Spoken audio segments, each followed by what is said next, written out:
The air conditioning and heating and defrost unit has arrived from Vintage Air. Here it is. This is the Gen 2 Mini, appropriately named for the car that we're working on. And I'll give you a little tour of how it's put together. Up on the top, we have 3 main registers for the heating and cooling, 2 registers, or 2 openings I should say, in the back for defrost. And we also have 2 openings on the bottom for heat that goes to the floor. And of course over here is the fan. Got some hookups on that side. Electrical here. There isn't a whole lot to show on the back side, but those are the hookups down there. And one possibly kind of flaw with this is there's not a great way to hook it up to the car itself. It has this bracket right here, and it has a hole here, and that's all they came with, as far as we can tell, for hooking it up to the car. So we're going to have to improvise something to make that work.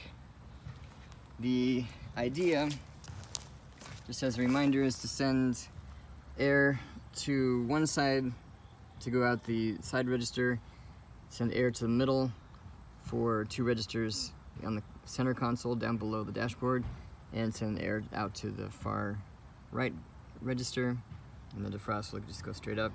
Then we'll have to send the air down, but since we have a center console, just sending it straight down through here probably is not going to be quite ideal.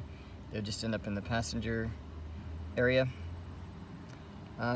One thing we were concerned about, if I take a step back, is the height. Now the depth is actually better than we started out with.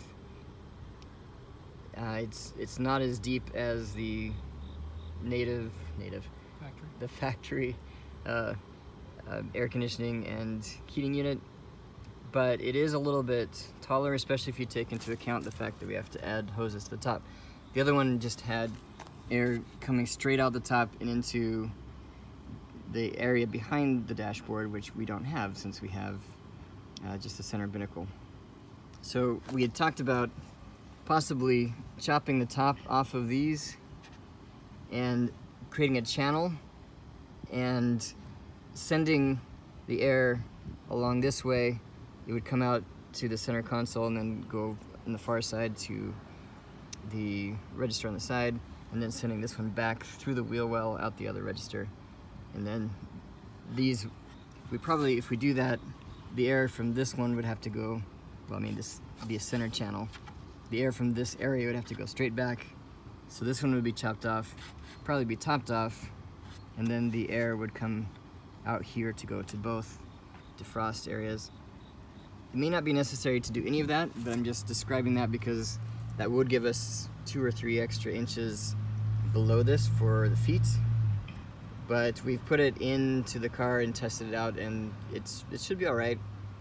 But we still have the option of getting fancy and chopping things off and making even more legroom.